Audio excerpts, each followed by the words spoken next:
Hi guys, this is me again, Jen, your first time mom.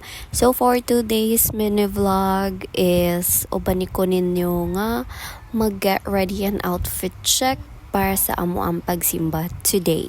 Since Sunday man karon, so matik sugod sa paggawas ni Jadi is naanda na gyud mo nga magsimba may every Sunday, and not every Sunday gyud na may mga Sundays nga gaka-skip namo kay naamon po yung mga valid reasons like kusog ang ulan, unya nagsimba na mi pagka Saturday, so mga inga na siya. And then did you know nga tong 1 week old pa lang si Jadi, sa amo na siyang gisimba, kaya atong buros ko istapulan gi ko mo simba kay kapoy kaayo, so na mawi ko paggawa sa bata. So moto siya nga kung mahimo every Sunday is mag-church me, and if wala gyud valid reason nga makaskip, dili gyud mi mag-skip. And every morning nagid mi ga church, no, kay especially karon nga gasigi og ulan-ulan mahapon, even gani morning gaulan gani, pero mas kusog yun ang ulan sa hapon, padulong na siya sa gabi. So since naaman mi bata nga galikay gid mi nga magsakit, kay luoy kaayo ang bata maghilanat mag-ubo magsipon, so mo na siya nga every morning may unya muna siya. Charis.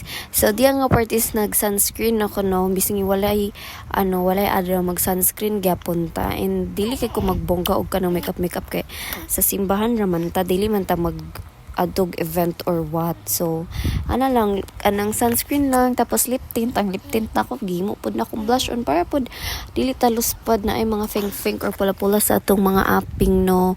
So nga ako ading anak dira is tulog, so ako yung gipahemoslan nga tulog siya nga naka atiman pa ko sa kong kaugalingon.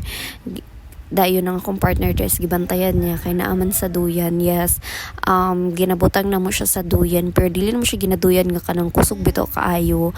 Amo lang siya ginabutang sa duyan kay kanang buyag namang gyud akong anak, uy bugat na kay siya sa kwaton nga kuan matulog. So ginabutang lang naman siya sa duyan or sa stroller, palipulihan naman siya, pero matulog ra gyud akong anak og siya if sleepy na gyud kaayo siya, and matulog ra na siya pikpikon, pero dugay kay siya makatulog pag pikpikon siya. Pag naa siya sa duyan, pag ibutang lang siya sa duyan, miski dili siya tabyogon, makatulog na siya. Pag sa stroller, pikpikon lang gyapon siya, makatulog na, so ingana siya. And look at my binugkusan, ingana na akong binugkusan ever since pagyod, but mas giganan ko ani nga binugkusan karon nga namaman nako kay kwan siya kanang sayon ra siya, and dili siya sa gabal, especially na ako'y bata, no, nga hilig na og kuan akong anak kanang hawid-hawid, tapos suksok sa iyang baba, so kailangan nga hipos gyud akong buhok. And tanawon ninyo kong outfit, wala ko kabalo kung bagay ba or unsa nga mura kog nanay, dili ko ana dungingan ni katag-as nga mga skirt, pero kay gihatag mo gud na siya. I think mas better siya if tanggalon ng taas, kana lang short naman na siya short, no, kay paslit man na siya. Mas ganan ko nga i-short lang siya, pero I don't know, basta siguro ko ng style ang sunod. So anyway, before mi mulakaw, since tulog pa akong chikiting, magpump lang sa kuana kay pero nakalatch na nga ako ang baby sa ako both boobies nakalatch na siya.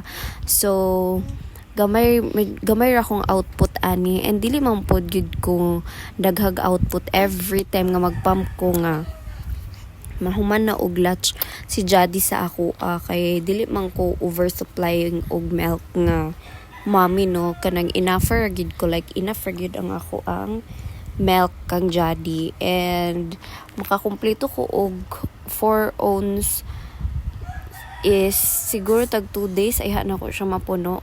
Pero night times nga in 1 day mapuno na ko siya if 3 times a day ko magpump, but since Monday to Friday tag 2 times ko makapump, pag Saturday to Sunday sa lagma na lang ko maka 2 times a day ko magpump, sometimes kay 1 day ra kay ambot ba. But anyway, that's the outfit of my baby, and that's my whole outfit. Wala jud ko kabalo kung ngayon ba siya, but there na lang ko taman. Thank you kayo sa pagtanaw. Nagulat na lang may anak nga ma-ready ang sakyanan, kay yes magsakyanan may kay gataligsik na. So bye everyone.